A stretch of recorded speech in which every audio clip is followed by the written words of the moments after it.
Hello दोस्तों, मेरा नाम है दीपाली और आज जो मैं वीडियो बना रही हूँ ये एआईबी के फॉर्म के बारे में है।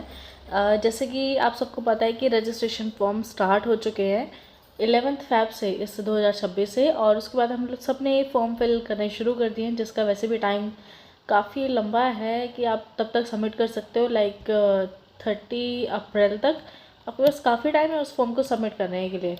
तो उसको सबमिट करने से पहले भी 3 से 4 स्टेप्स हैं ऑलरेडी, ठीक है, जिसमें बेसिक सा आपको लॉगिन करना है, आईडी पासवर्ड। उसके बाद आपको आपकी बेसिक इन्फॉर्मेशन देनी है, name, father name, mother name, सब कुछ, mobile number, email ID, then verify करना है। उसके बाद आपकी कई सारी चीज़ें हैं, उसमें क्वालिफ़िकेशन डालनी है, आपने क्या किया हुआ है लास्ट, और एड्रेस प्रूफ्स हो गए, ठीक है। इसके बाद जो आता है आपको फिर सर्टिफिकेट्स अपलोड करने का फॉर्म आता है। तो जो देखो है तो ये सारे ऑप्शंस काफ़ी इजी, थोड़ा लेंथी भी है, बट इसको फिल करने के टाइम पे जब आपका लास्ट फॉर्म आ जाता है जिसमें आपको क्वालिफ़िकेशंस के जो डॉक्यूमेंट्स हैं आपको सबमिट करने हैं, कुछ तो नॉर्मली ही करने हैं, जैसे आपके 10th और 12th के हो गए जिसमें आपको मेंशन है कि इतने केबी तक करना है, और फोटो सिग्नेचर का भी देखो, इन सारी चीज़ों का ध्यान रखना पड़ेगा। इजी है करना, वैसे आप कर सकते हो, ठीक है।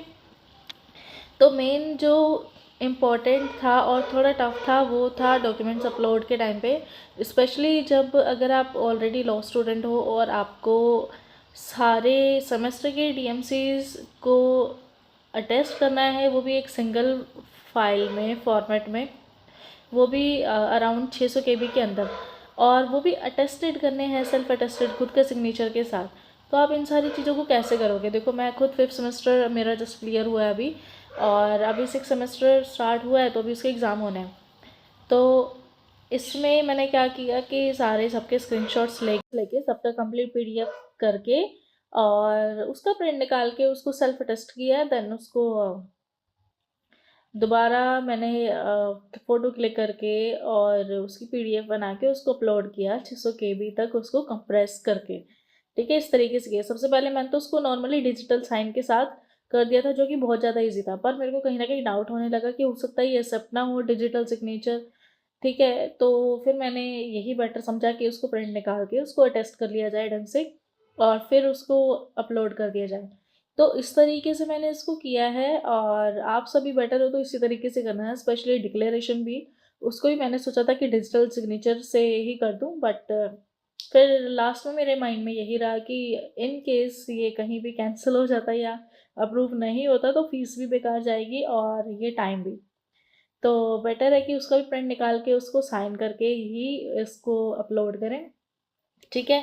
ये तो थी नॉर्मल सी डिटेल। उसके बाद लास्ट में बस पेमेंट का ही आएगा और आप उसको कंप्लीट कर दोगे, बट मैंने अब तक यहीं फिल करके उसको छोड़ा हुआ है। पेमेंट वगैरह वाला लास्ट स्टेप मैंने अभी नहीं किया है, क्योंकि मेरे पास काफ़ी सारा टाइम है। अगर मेरे को लगता है कि बीच में कोई भी मिस्टेक है तो मैं उसको एडिट कर पाऊँगी, वेरीफाई कर पाऊँगी, इस वजह से, ठीक है। तो ये वीडियो तो मैं आज बना रही हूँ, आज है 17 फ़रवरी, और अभी लगभग 1.5 महीना पड़ा है इसको सबमिट करने के लिए।